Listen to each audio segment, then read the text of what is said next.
Dear बच्चा लोग, देखो बेटा, 12th के पहले चैप्टर का ये हमारा तीसरा लेक्चर है। और इसमें हम लोग बेसिकली सेक्स और रिप्रोडक्शन के रिगार्डिंग जो बेसिक कंसेप्ट रखे हैं डिफरेंट टाइप के ऑर्गेनिज्म में, मतलब एनिमल्स में एज वेल एज प्लांट्स में, उनको डिस्कस किया गया है, तो उनके बारे में बात करेंगे।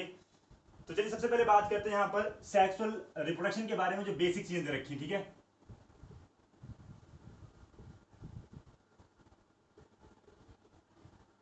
देखो बेटा, यहाँ पे सबसे पहले उन्होंने बताया कि जो एक प्रिमिटिव, सबसे पहला अगर कैरेक्टरिस्टिक की बात करें तो यहाँ पे क्या होगा, सबसे पहले क्या होगा यहाँ पर, गैमेटोजेनेसिस होगा बेटा। गैमेटोजेनेसिस में जो है फॉर्मेशन ऑफ गैमेट्स होगी, तो मतलब यहाँ पर जो है वो क्या होगा, आपका मेल गैमेट की फॉर्मेशन होगी, और इसके साथ साथ जो है वो फीमेल गैमेट की फॉर्मेशन होगी। मतलब दो टाइप की गैमेट की बात होगी यहाँ पे। अब एक चीज वहां पे मेंशन की गई है, ध्यान रखिएगा कि अगर हमारे पास जो ऑर्गेनिज्म है वो यूनिसेक्सुअल है, यानी यूनिसेक्सुअल अगर कंडीशन है, तो वहां पर अलग अलग इंडिविजुअल होंगे। मतलब मेल इंडिविजुअल अलग जो कि मेल गैमेट की फॉर्मेशन करेगा, और फीमेल इंडिविजुअल अलग होगा, वो फीमेल गैमेट की फॉर्मेशन करेगा। लेकिन अगर हमारा ऑर्गेनिज्म कैसा है, बाइसेक्सुअल है, हर्माफ्रोडाइट मतलब, या फिर जो है उसे मोनोशियस भी कहते हैं, उस कंडीशन में क्या होगा कि एक ही इंडिविजुअल होगा और उसके पास बोथ टाइप के जो है वो सेक्स ऑर्गन होंगे, और बोथ टाइप के मतलब मेल फीमेल गैमेट की फॉर्मेशन होगी। उसके बाद जो है वो कहीं ना कहीं सेकंड जो पॉइंट क्या होगा बेटा, फ्यूजन ऑफ गैमेट्स की बात होगी, मतलब फर्टिलाइजेशन वाली बात होगी। तो फ्यूजन ऑफ गैमेट्स का मतलब है मेल एंड फीमेल गैमेट्स का फ्यूजन होगा। थर्ड कंडीशन क्या होगी, फॉर्मेशन ऑफ जाइगोट, मतलब वहां पर गैमेट्स की फ्यूजन से क्या होगा, जाइगोट की फॉर्मेशन होगी। और फर्दर जो है वो पर्टिकुलर ऑर्गेनिज्म की कंडीशन के पर डिपेंड करता है कि वहां पर जाइगोट जो है वो फर्दर जो है वो डेवलप होगा ऑर्गेनिज्म में थ्रू एम्ब्रोजेनेसिस या जो भी कंडीशन है। तो यहाँ पर जो सेक्सुअल रिप्रोडक्शन के रिगार्डिंग जो पहला पैराग्राफ दे रखा है, उसमें जो चीज बताई गई है वो पहले तो उन्होंने ये बताया कि भाई जो बेसिक यहाँ पर इवेंट्स हैं वो क्या होंगे सेक्सुअल रिप्रोडक्शन में। दूसरा फिर यहाँ पे ये बताया कि भाई सेक्सुअल रिप्रोडक्शन जो है वो ए सेक्सुअल से थोड़ा सा कैसे डिफर कर रहा है।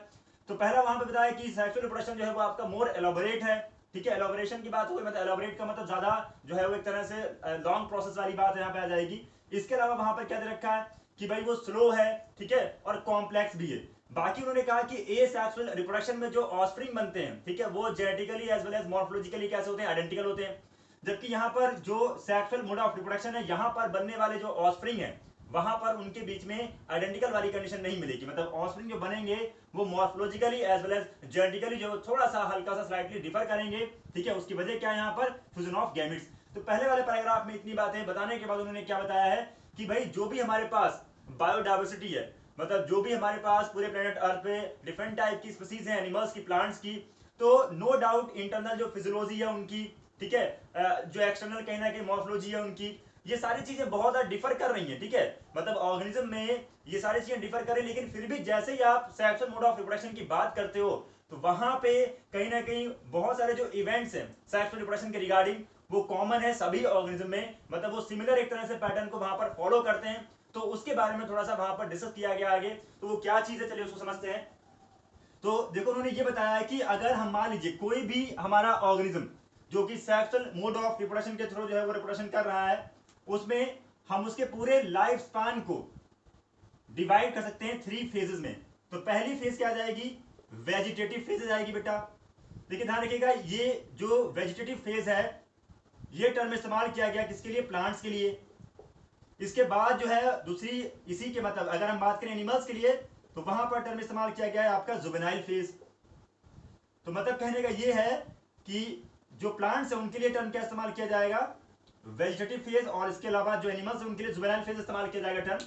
अच्छा, ये वो फेज है जिसमें बॉडी में ग्रोथ होती है, बॉडी मैच्योर होती है, किस रेस्पेक्ट में, मतलब फर्दर अगर नेक्स्ट जो अगर हम बात करें स्टेप की, तो वो कौन सा आएगा, रिप्रोडक्टिव फेज। तो रिप्रोडक्टिव फेज में क्या होगा, रिप्रोडक्टिवली बॉडी एक्टिव होगी, ठीक है, और रिप्रोडक्शन प्रोसेस को जो है ना परफॉर्म करेगी।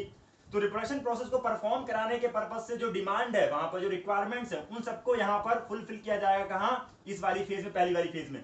इसके बाद जो है वो रिप्रोडक्टिवली एक्टिव बॉडी रिप्रोडक्शन करेगी। देन उसके बाद कौन सी फेज आएगी, लास्ट जो है वो वहां पर सेनेसेंट फेज आ जाएगी आपकी। तो सेनेसेंट फेज जो है, इसमें भी, इसके बारे में भी पढ़ेंगे हम लोग लास्ट में कि भाई ये कौन सी फेज है, इसमें क्या चेंजेस आते हैं, ये सारी बातें। एक चीज बता दें आपको यहाँ पे कि जो तीनों ही फेज दे रखी हैं, ये यहां पर इनका जो एक तरह से ट्रांसमिशन है, मतलब इस फेज से इस फेज में मूव करना, या फिर इस फेज से इस फेज में मूव करना बॉडी का, उसके लिए मेनली रिस्पॉन्सिबल कौन है वहां पे? हार्मोन्स। लेकिन इसके अलावा साथ ही साथ जो एनवायरमेंटल फैक्टर है, देखिए पूरा अगर आप आगे पढ़ोगे तो कई सारी चीजें वहां पर बताई गई हैं कि नो डाउट बॉडी में हार्मोन्स का तो रेगुलेशन है ही, हार्मोन्स तो इन सारी चीजों को रेगुलेट करते ही हैं, लेकिन इसके अलावा एनवायरमेंटल फैक्टर भी कहीं ना कहीं रोल प्ले करते हैं। तो चलिए सबसे पहले बात करते हैं यहाँ पर जो है प्लांट्स के बारे में, उसके बाद एनिमल्स के बारे में बात करेंगे कि इस तरह से सारी चीजें यहाँ पर होती हैं। तो सबसे पहले अगर हम बात करें प्लांट्स के बारे में, तो उन्होंने स्टार्टिंग में क्या बताया है कि यहां पर, अच्छा एक चीज बता दें आपको कि जो 3 फेजेस की बात की हम लोगों ने, ये इनकी ड्यूरेशन जो है वो ऑर्गेनिज्म टू ऑर्गेनिज्म वेरी करेगी। मतलब जैसे पहली फेज का जुवेनाइल फेज थी, तो जुवेनाइल फेज की जो टाइमिंग है वो अलग अलग ऑर्गेनिज्म के लिए अलग अलग होगी, ठीक है। तो चलिए यहाँ पर उसके बाद बात करते हैं कि सबसे पहले प्लांट्स के बारे में। तो हमारे पास जो एग्जाम्पल्स हैं, देखिए फ्लावरिंग प्लांट्स में आप चीजों को आसानी से ऑब्जर्व कर सकते हो। तो जैसे उन्होंने कहा कि भाई वेजिटेटिव फेज के बाद क्या रिप्रोडक्टिव फेज को आप इजीली ऑब्जर्व कर सकते हो? तो बिल्कुल कर सकते हो। देखिए फ्लावरिंग प्लांट्स में जैसे ही फ्लावरिंग स्टार्ट होती है, तो मान चलिए वहां पर उनका जो वेजिटेटिव फेज है वो एंड हो रही है और रिप्रोडक्टिव फेज स्टार्ट हो गई, ठीक है। अच्छा, तो यहां पर क्या है ना कि उन्होंने बताया कि मान लीजिए आपके आसपास कुछ ऐसे प्लांट्स, जैसे मान लीजिए वहां पर जो है वो मैंगो की बात कर लो, या आप या और कोई भी फ्लावर की बात, मतलब प्लांट्स की बात कर, जो फ्लावरिंग प्लांट्स हैं आपके, तो उनमें आसानी से आप देख सकते हो कि जैसे फ्लावरिंग स्टार्ट हुई वहां पर वैसे आपकी सेकंड फेज जो है ना वो स्टार्ट हो जाएगी। बाकी किसमें कौन सा पीरियड रहता है उसके लेके वहां पर उन्होंने ड्यूरेशन के पॉइंट ऑफ व्यू से क्वेश्चन कुछ पुटअप किए, कुछ एग्जाम्पल्स के साथ कि भाई वीट हो गया, राइस हो गया, मैरीगोल्ड, डिफरेंट टाइप के जो प्लांट्स हैं उनमें आप इस टाइमिंग को, मतलब जो वेजिटेटिव फेज है उसको आप वहां पर मेजर कर सकते हो कि भाई कितना समय वहां पर लग रहा है इस फेज के लिए, ठीक है। तो यहाँ पे सबसे पहले जो है उन्होंने एग्जांपल्स की बात की, तो एक मैंगो का एग्जांपल देके एक चीज को ना डिस्कस किया है, उसके बाद उन्होंने वहां से क्वेश्चन भी पुटअप किया है।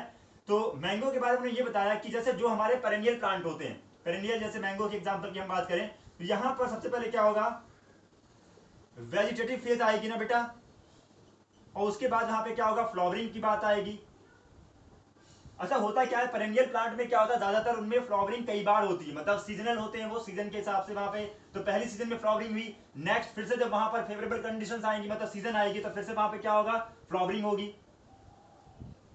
तो वहां पर एक क्वेश्चन ये पुटअप किया गया है कि जो इंटर फ्लावरिंग फेज आएगी, मतलब 2 बार फ्लावरिंग के बीच का जो समय होगा उसे क्या कहेंगे, इंटर फ्लावरिंग फेज कहेंगे, ठीक है। अब ये इंटर फ्लावरिंग फेज क्या है, क्या ये वेजिटेटिव फेज है या मैच्योर है? तो देखो यहां पर अगर आप इसका आंसर ढूंढने जाओगे तो तमाम तरह के अलग अलग आंसर आपको मिलेंगे, लेकिन अगर आप थोड़ा सा टेक्निकली समझो कि एक बार वेजिटेटिव फेज आ गई तो क्या दोबारा से फिर रिवर्स होके तो नहीं आ सकती ना, तो कह सकते हैं कि वहां पर इंटर फ्लावरिंग फेज जो है एक तरह से मैच्योर फेज ही है, लेकिन फिर भी फ्लावरिंग नेक्स्ट टाइम जब आ रही है तो उससे पहले कुछ डेवलपमेंटल प्रोसेस वहां पे चलेंगी, ठीक है। तो मैच्योर कंडीशन होगी, बट फिर भी वहां पर चीजों को फिर से लाने के लिए, मतलब फ्लावरिंग के लिए फिर से वहां पर जो है वो डेवलपमेंटल जो प्रोसेस है वो वहां पर कहीं ना कहीं इस फेज में चलेंगी ही, जैसे यहाँ पर इससे जस्ट बिफोर चली थी।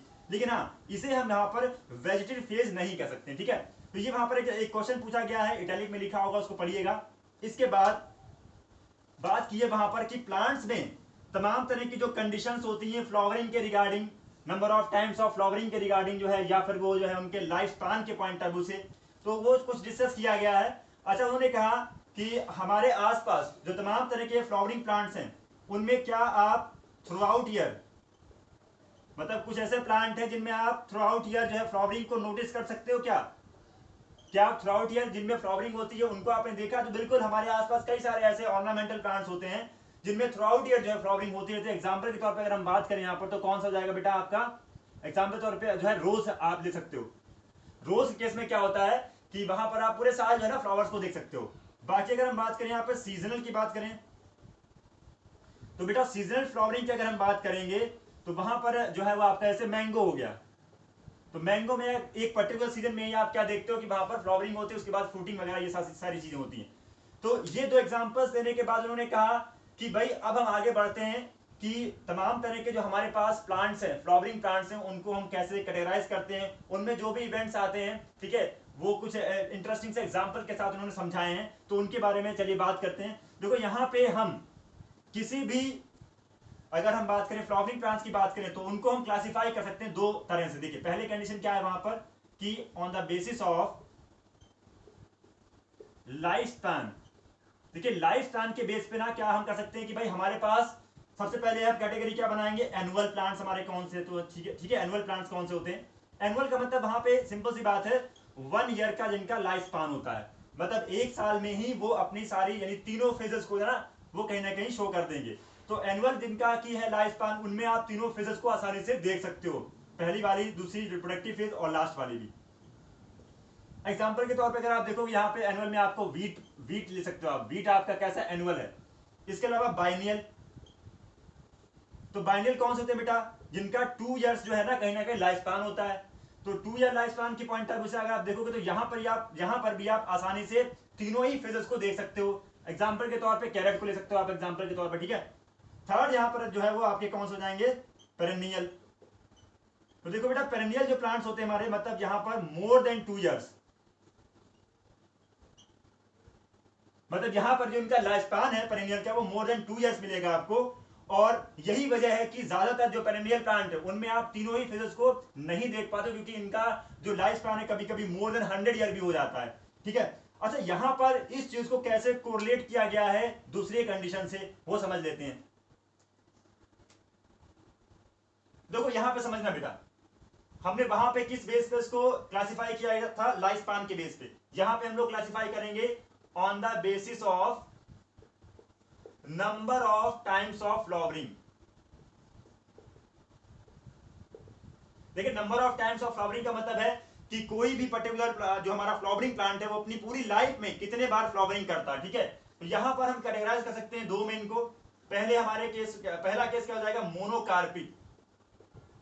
देखिए मोनोकार्पिक जो हमारे प्लांट्स होते हैं उनमें क्या होता है कि जो फ्लावरिंग होती है बेटा, flowering occur once in life, मतलब पूरी लाइफ में फ्लावरिंग सिर्फ कितने बार होगी, एक बार होगी, ठीक है।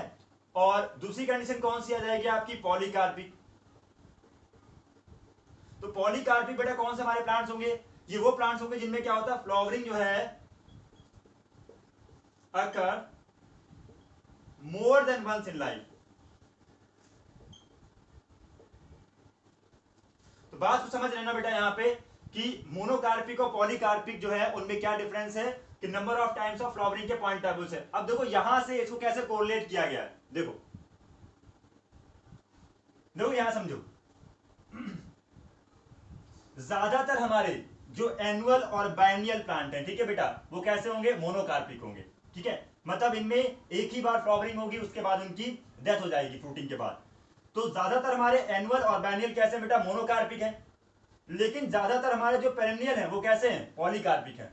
मतलब वहां पर जो फ्लावरिंग है वो कह सकते हैं वहां पर एग्जांपल के तौर पे अगर आप ले लो मान लीजिए मैंगो, तो यहां पर फ्लावरिंग इनकी लाइफ में ना कई बार होती है, ठीक है, इसीलिए क्या है, पॉलीकार्पिक। लेकिन यहां पर दो इंटरेस्टिंग से एग्जांपल मेंशन किए गए हैं जो हैं तो बेटा पेरेनियल, ठीक है, मतलब अगर देखा जाए उनका life span more than 2 years है, लेकिन फिर भी वहां पर कंडीशन कौन सी, मोनोकार्पिक है। तो बस इसी चीज को थोड़ा सा आगे इसको हम लोग एक्सप्लेन करेंगे कि वो दो कौन से इंटरेस्टिंग वो दो कौन से वहां पर एक तरह से इंटरेस्टिंग एग्जांपल दे रखे हैं, उनके बारे में बात करेंगे। तो उन्होंने कहा भी है वहां पर कि आप कुछ जगहों पे, मतलब कुछ कंडीशंस में आप बहुत ज्यादा एक अलग जो है फिनोमेना पढ़ोगे, किसका, फ्लावरिंग का। तो फ्लावरिंग का एक स्पेशल अगर बात करें, फिनोमेना की बात करें, तो उसमें एग्जांपल दे रखे वहां पर दो आपके पास। तो यहां पे आप समझोगे कि एग्जांपल के तौर पे जो है उन्होंने क्या लिया, बैम्बू लिया और एक आपका लिया स्ट्रोबैलेंथस कुंथियाना। देखो बात समझिएगा यहाँ पे कि प्लांट्स जो हमारे कैसे हैं, प्लांट्स आर मोनोकार्पिक, और कैसे ये मोनोकार्पिक पेरेनियल है। तो मोनोकार्पिक पर समझ रहे होगे, पेरेनियल भी समझ रहे होगे, ठीक है। एग्जांपल के तौर पे बैम्बू की बात की उन्होंने, देखिए बैम्बू मतलब बांस के पेड़ की बात कर रहे हैं यहां पर। तो बैम्बू में क्या होता है कि 50 to 100 इयर्स के आसपास वहां पर फ्लावरिंग होती है, मेंशन किया गया है। और फ्लावरिंग के बाद इनमें फ्रूटिंग होती है, उसके बाद इनकी डेथ हो जाती है। इसके बाद रखा दूसरा एग्जांपल स्ट्रोबैलेंथस कुंथियाना का। देखिए स्ट्रोबैलेंथस कुंथियाना जो है ये नीला कुरंजी भी कहा गया है इसको, ठीक है। यहां पर ब्लू कलर का फ्लावर आता है। और जो हमारा साउदर्न पोर्शन है ना इंडिया का, अगर हम बात करें कर्नाटका, तमिलनाडु, केरला, यहाँ पे जो हिली ट्रैक है, मतलब जो हिली एरिया है, वहां पर ये बहुत ज्यादा अमाउंट में मिलेगा। और 12 इयर्स में एक बार इसमें सिर्फ फ्लावरिंग होती है, ठीक है। लास्ट हुई थी 2006, मतलब हमारी बुक में मेंशन किया गया है, क्योंकि 2018 से पहले की प्रिंटिंग की बात है, हो सकता है कि नई बुक में कुछ ऐड किया गया हो। तो 2018 में यहाँ पर फिर से फ्लावरिंग हुई होगी, ठीक है, 12 ईयर्स में एक बार होने की बात है। तो यहाँ पर इसको नीला कुरंजी कहा गया है, और ये एक स्पेशल कंडीशन बनाता है, वहां पर बहुत ज्यादा एक मास फ्लावरिंग होती है। मास का मतलब बल्क में पूरा जो हिल ट्रैक है आपको ब्लू कलर का दिखाई देगा, और ये बहुत ज्यादा अट्रैक्टिव कंडीशन बनती है वहां पर, मतलब जो टूरिस्ट है उनको वो अट्रैक्ट करता है, ठीक है। तो ये वहां पर कंडीशन रखी प्लांट्स के बारे में, ठीक है। तो समझ गए होंगे कि एनुअल, बायनियल, पेरेनियल, और उसका कोरिलेशन कैसे मोनोकार्पिक और पॉलीकार्पिक से, ठीक है। बाकी एक बात बता दें आपको कि बहुत अच्छे से, मतलब यहाँ पर जो हम लोगों ने 3 फेज पढ़ी, वेजिटेटिव, रिप्रोडक्टिव और सेनेसेंट, ये आप ज्यादा अच्छे से किस में देख सकते हो, जो हमारे एनुअल और बायनियल है, ठीक है। पेरेनियल में देख पाना थोड़ा सा इनके लिए, मतलब लोगों के लिए मुश्किल होगा, क्योंकि उनका लाइफ स्पैन काफी ज्यादा होता है। तो ये तो बेटा बात हो गई यहाँ पर किसमें, हमारे जो फ्लावरिंग प्लांट्स है उनमें। अब उसके बाद जो बात की गई वो एनिमल्स के लिए की गई। तो नो डाउट एनिमल्स के लिए पहली फेज कौन सी होगी बेटा, फॉर एनिमल्स की अगर हम बात करें तो पहली फेज होगी बेटा वहां पर कौन सी, जुवेनाइल फेज। देखो जुवेनाइल फेज में क्या होता है कि यहाँ पे जो पर्टिकुलर एनिमल है आपका, उसमें क्या होगा, तमाम तरह के मॉर्फोलॉजिकल और फिजियोलॉजिकल चेंज होंगे। देखो जैसा हम लोगों ने पहले डिस्कस किया कि इसके जस्ट बाद कौन सी फेज आने वाली है, रिप्रोडक्टिव फेज। तो रिप्रोडक्टिव फेज में बॉडी को रिप्रोडक्टिवली एक्टिव बनाने के लिए, मतलब तमाम तरह के जो रिप्रोडक्शन से रिलेटेड जो वहां पर प्रोसेस हैं उनको एफर्ट कराने से लेके बॉडी में बहुत सारे डेवलपमेंटल प्रोसेस होती हैं। अब वो डेवलपमेंटल प्रोसेस जो है वो बेसिकली कहाँ होंगी, आपके इस फेज में होंगी, और वो किसके अंडर में होंगी, नो डाउट हार्मोन से कंट्रोल में होंगी।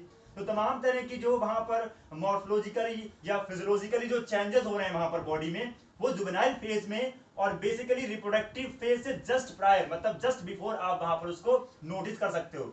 यहां पर जो ह्यूमन बीइंग है उसमें भी बहुत सारे चेंजेस होते हैं ड्यूरिंग जुवेनाइल फेज। तो वो सारी चीजें मतलब आप बहुत अच्छे से नोटिस कर सकते हो, कब, just before reproductively activation of body, मतलब जब बॉडी रिप्रोडक्टिवली एक्टिव होती है उससे थोड़ा सा पहले आप वो सारी चीज नोटिस कर सकते हो, वो चेंजेस वहां पर देखने को मिलते हैं। तो नो डाउट यहाँ पर 10th में आपने पढ़ा हुआ भी है कि भाई मेल और फीमेल में कौन कौन से चेंजेस आते हैं ड्यूरिंग प्यूबर्टी, तो वही सारी चीजें यहाँ पर भी हैं। एक क्वेश्चन भी बीच में पूछा गया है कि ह्यूमन बीइंग में बेसिकली कौन कौन से यहाँ पर जो है वो चेंजेस आते हैं रिप्रोडक्शन के पॉइंट ऑफ व्यू से, मतलब रिप्रोडक्टिव जो फेज है उसके पॉइंट ऑफ व्यू से। तो चलिए यहाँ पर जुवेनाइल फेज की बात हो गई। इसके बाद जो है ना रिप्रोडक्टिव फेज जब आएगी तब क्या होगा,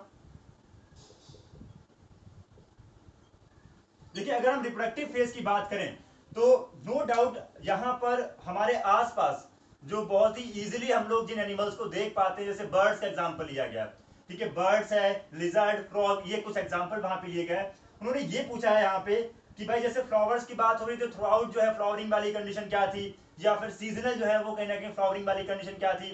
तो ऐसे यहाँ पर क्या है कि एनिमल्स के केस में यहाँ पर जो हमारे वाइल्ड एनिमल्स होते हैं, देखो बात समझिएगा, जो नेचुरल कंडीशन में रहते हैं एनिमल्स हमारे, या वाइल्ड कंडीशन में रहते हैं एनिमल्स हमारे, उनके लिए पूरे साल कंडीशंस फेवरेबल नहीं होती हैं। मतलब सीजन जो है वो वेरी, मतलब जो है चेंज होता है। तो वहां पर फेवरेबल कंडीशन फूड की पॉइंट ऑफ व्यू से अगर आप देख लो, या टेम्परेचर के पॉइंट ऑफ व्यू से देख लो, तो कई सारी कंडीशन वहां पे जो है ना समय ऐसा होता है कि वहां पर फेवरेबल कंडीशन नहीं होती, तो उस टाइम पे वो वहां पर रिप्रोडक्शन नहीं करेगा। रिप्रोडक्शन कब करेगा, रिप्रोडक्टिवली अगर बात करें वो एक्टिव कब होगा, जब वहां पर कंडीशन आएंगे फेवरेबल। तो वहां पर ऐसा मेंशन किया गया है कि जो हमारे एनिमल्स, अगर हम बर्ड की बात करें तो जो बेसिकली नेचर, मतलब नेचुरल कंडीशन में रहते हैं या वाइल्ड कंडीशन में रहते हैं कह सकते हैं, वहां पर उनके अंदर जो एग लेइंग वाली प्रोसेस है वो कब होगी, सीजनल होगी, मतलब वो कहीं ना कहीं थ्रू आउट ईयर नहीं होगी। तो फिर उन्होंने एक एग्जांपल दिया है कि जैसे मान लीजिए हमारे पास एक एग्जांपल है जिसमें थ्रू आउट जो है वो एग लेइंग प्रोसेस होती है। जैसे जो बर्ड्स हमारी कैप्टिविटी बर्ड्स का मतलब जो पोल्ट्री फार्म में बर्ड्स होती है हमारी, उनमें क्या होता है कि थ्रू आउट ईयर जो है ना एग लेइंग प्रोसेस होती है। तो थ्रू आउट ईयर जो है ये एग लेइंग प्रोसेस जो है, क्या आप इसको कोरिलेट कर सकते हो रिप्रोडक्शन से, नो।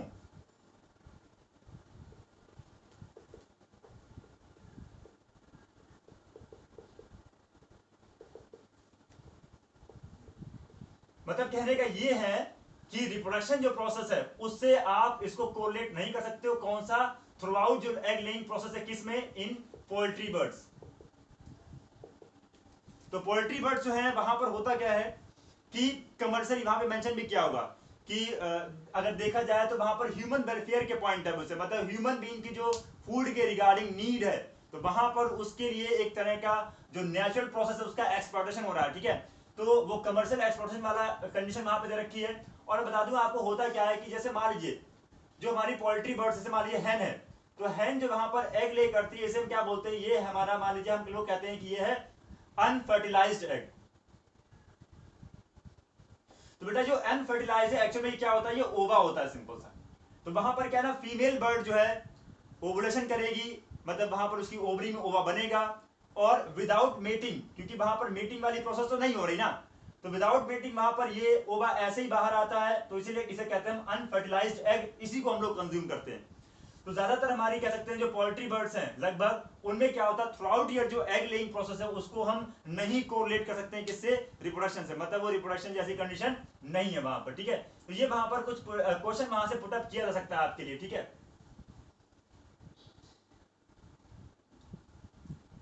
अच्छा, इसके बाद जो है वो क्या कंडीशन दे रखी वहां पर उन्होंने, रिप्रोडक्शन से रिलेटेड, मतलब एनिमल्स में रिप्रोडक्टिव फेज को लेके, तो पहले तो बर्ड्स के बारे में बात हो गई, ठीक है, लेकिन उसके बाद जो है वो कहीं ना कहीं हमारे कुछ मैमल्स के बारे में बात हो गई। तो देखिए प्लेजेंटल मैमल्स का उन्होंने नाम दिया।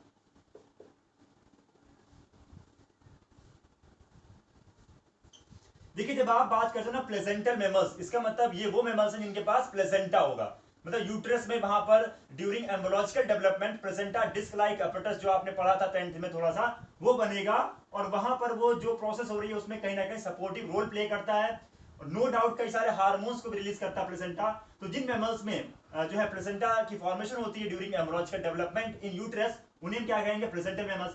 इनको उन्होंने दो में कैटेगराइज किया, एक है आपके प्राइमेट्स, और दूसरे बेटा यहां पर ना नॉन प्राइमेट्स। देखिए प्राइमेट्स की बात करें एग्जांपल के तौर पे ह्यूमन बीइंग आ जाएगा आपका, एप्स आ जाएंगे, ठीक है, ये आपके क्या है, प्राइमेट्स में आएंगे। नॉन प्राइमेट्स में क्या एग्जांपल के तौर पे देखोगे तो काउ हो गया, डॉग, ये कुछ ऐसे एग्जांपल हैं। अब देखो मेन चीज यहां पे ये हमें समझना है कि भाई बेसिक डिफरेंस क्या है यहां पर। तो उन्होंने बता दिया कि जो प्राइमेट्स हैं, अच्छा एक चीज बताइए वहां पर कि जो हमारे प्लेजेंटल मैमल्स होते हैं, तो जब वहां पर रिप्रोडक्टिव फेज आती है, मतलब जब रिप्रोडक्टिवली वो एक्टिव होते हैं, तब वहां पर उनमें ओवरी या यूट्रस की बात करें या अदर जो डक्ट्स हैं वहां पर, इन सभी में क्या ना साइक्लिकल चेंजेस होते रहते हैं, और ये साइक्लिकल चेंजेस जो है किसके कंट्रोल में होते हैं, हार्मोन के कंट्रोल में होते हैं। नो डाउट बॉडी में भी कहीं ना कहीं हार्मोन्स का भी साइक्लिकल वे में जो है ना वहां पर कंडीशन आपको अमाउंट जो है ना वेरी करती रहेगी, जैसे सी वहां पर कंडीशन आती रहेगी। तो प्रेजेंटल मेमल्स में साइक्लिकल जो इवेंट्स होते हैं वहां पर, उनके लिए नाम यहां पे प्राइमेट्स में क्या दिया गया, मेंस्ट्रुअल साइकिल, और जो हमारे नॉन प्राइमेट्स उनमें नाम दिया गया है ऑस्ट्रस साइकिल। तो देखो बेटा यहां पे हमें यह समझना है कि दोनों में बेसिक डिफरेंस क्या है। देखो आपने 10th में मेंस्ट्रुअल साइकिल के बारे में पढ़ा होगा कि यहां पर फीमेल में फीमेल में क्या है ना, ओवरी में क्या है, ओवा की फॉर्मेशन होती है, और ओवा का अगर फर्टिलाइजेशन नहीं हो पाया, मतलब स्पर्म नहीं आया, फर्टिलाइजेशन नहीं हो पाया, तो होता क्या, यहां पर जो एंडोमेट्रियम है, मतलब यूट्रस की जो इनर वॉल है ये वाली, ठीक है, तो यूट्रस की जो इनर वॉल है, ये बेटा क्या होता है ना, रप्चर होके बॉडी से बाहर एक्सपेल आउट कर दी जाती है।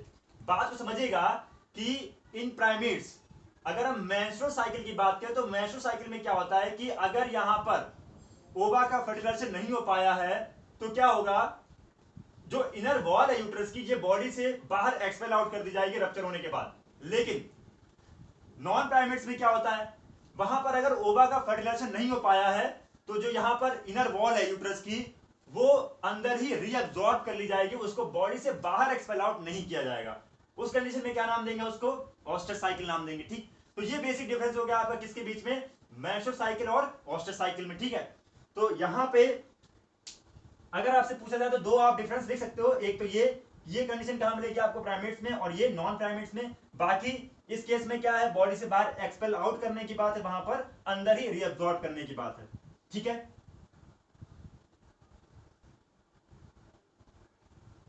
देखो यहां पर जो प्लेसेंटल मैमल्स हैं उनके बारे में डिस्कस करने के बाद उन्होंने ये बताया है कि तमाम तरह के जो हम लोगों ने फेजेस पढ़े हैं, नो डाउट इनका जो ट्रांजिशन है वो हार्मोनल कंट्रोल है, हम बता भी चुके हैं आपको पहले भी। इसके अलावा यहां पर अगर हम बात करें सनेसेंट फेज के बारे में, देखिए सनेसेंट फेज क्या होगी, नो डाउट रिप्रोडक्टिवली जब बॉडी एक्टिव नहीं रह जाएगी, मतलब जब बॉडी में रिप्रोडक्शन के रिगार्डिंग कोई भी प्रोसेस नहीं होगी, तब वहां पे क्या होगा कि बॉडी एक तरह से ओल्ड कहेंगे उसे हम, या ओल्ड एज कंडीशन कहेंगे उसे। और वहां पर होता क्या है कि बॉडी में तमाम तरह की जो मेटाबॉलिकल प्रोसेसेस हैं, मतलब मेटाबॉलिज्म वहां पे स्लो हो जाएगी। तो ये कंडीशन वहां पे मेंशन की गई है कि भाई इसके बाद क्या होगा, ओल्ड एज कहेंगे इसे, और इसके बाद ये डेथ हो जाएगी उसके बाद बॉडी की, ठीक है। तो सेनेसेंट फेज बेसिकली मान चलिए कि एक ऐसी फेज है जब बॉडी में रिप्रोडक्शन को लेके किसी भी तरह की कोई एक्टिविटी नहीं होगी, क्योंकि बॉडी उन सभी एक्टिविटीज को अफोर्ड नहीं कर पा रही है, मेटाबॉलिज्म वहां पे काफी स्लो हो चुका है, और मतलब कहीं ना कहीं वहां पर उसके बाद डेथ हो जाएगी ऑर्गेनिज्म की। तो ये कुछ कंडीशन वहां पे मेंशन की गई हैं। इसके बाद जो अगर आप देखोगे तो उन्होंने दो कंडीशन और बताई हैं कि भाई एक होते हैं हमारे सीजनल ब्रीडर और एक होते हैं हमारे कंटिन्यूअस ब्रीडर।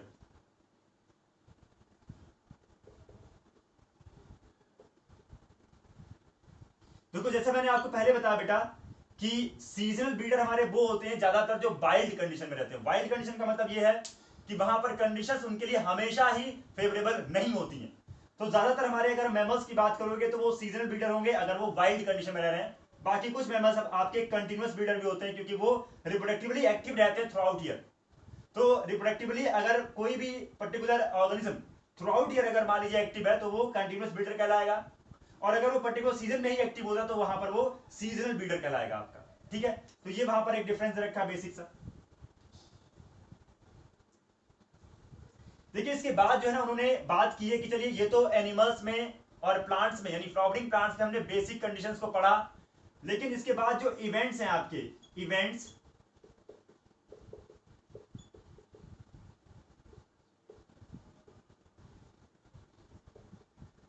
देखिए इवेंट्स इन सेक्सुअल रिप्रोडक्शन, इसमें क्या होगा कि जब बॉडी रिप्रोडक्टिवली एक्टिव होगी तो अच्छे से उसको समझने के लिए देखिए सभी ऑर्गेनिज्म के लिए वहां पर थोड़ा थोड़ा बताया गया है, और उसमें मेन जो बात यहां पे ये बताई गई है कि भाई गैमेट की फॉर्मेशन होगी, ठीक है। गैमेट फिर पास पास कैसे आएंगे, फिर उनका फ्यूजन होगा, फ्यूजन होने के बाद जाइगोट बनेगा, फिर जाइगोट में बेसिकली एम्ब्रियोजेनेसिस वाली बात आएगी, फिर उसके बाद ऑर्गेनिज्म की फॉर्मेशन की बात आएगी। यहां पर जो इवेंट्स है उनको 3 फेज में डिवाइड किया गया है। पहला आपका आ जाएगा pre fertilization event. Pre fertilization के बाद दूसरा हो जाएगा वहां पर आपका फर्टिलाइजेशन, और तीसरी कंडीशन वहां पे आ जाएगी आपका पोस्ट फर्टिलाइजेशन, ठीक है। तो ये 3 कंडीशन है यहां पर, मतलब जब ऑर्गेनिज्म जो है वो रिप्रोडक्टिवली एक्टिव होगा, रिप्रोडक्शन की प्रोसेस होगी, तो हम यहां पर 3 फेजेस में यानी 3 इवेंट्स में उसको डिवाइड करके अच्छे समझेंगे कि भाई इस वाले इवेंट में क्या होगा, देन इस वाले में क्या, ये सारी बातें। तो डिफरेंट टाइप के ऑर्गेनिज्म में उन्होंने इस चीज को एक्सप्लेन किया है, और बीच में तमाम तरह के एग्जांपल्स के साथ उसको समझाया गया है। तो बेटा एक चीज ध्यान रखिएगा कि यहाँ पे ये पहला चैप्टर हमारा चल रहा है, इसमें जो बेसिक चीजें दे रखी हैं ये बहुत ज्यादा इंपॉर्टेंट है। तो हर एक लाइन को, हर एक पैराग्राफ को थॉरली पढ़िएगा आप, और वहां से जो भी क्वेश्चन छोटे से या कह सकते हैं मल्टीपल चॉइस आपके डिराइव हो सकते हैं उनको डिराइव करने की कोशिश करिएगा, और उसका पूरा जो ना इंटरेस्ट के साथ लीजिएगा उसको, मतलब पूरा अच्छे से मजा लीजिएगा जो भी आपका पर्टिकुलर पैराग्राफ में चीजों को समझाया गया, ठीक है। तो ऑटोमेटिकली आपके दिमाग में क्वेश्चंस भी अराइज होंगे, ठीक है। तो हम लोग नेक्स्ट वाले लेक्चर में बात करेंगे यहां से इवेंट्स इन सेक्सुअल रिप्रोडक्शन, ठीक है।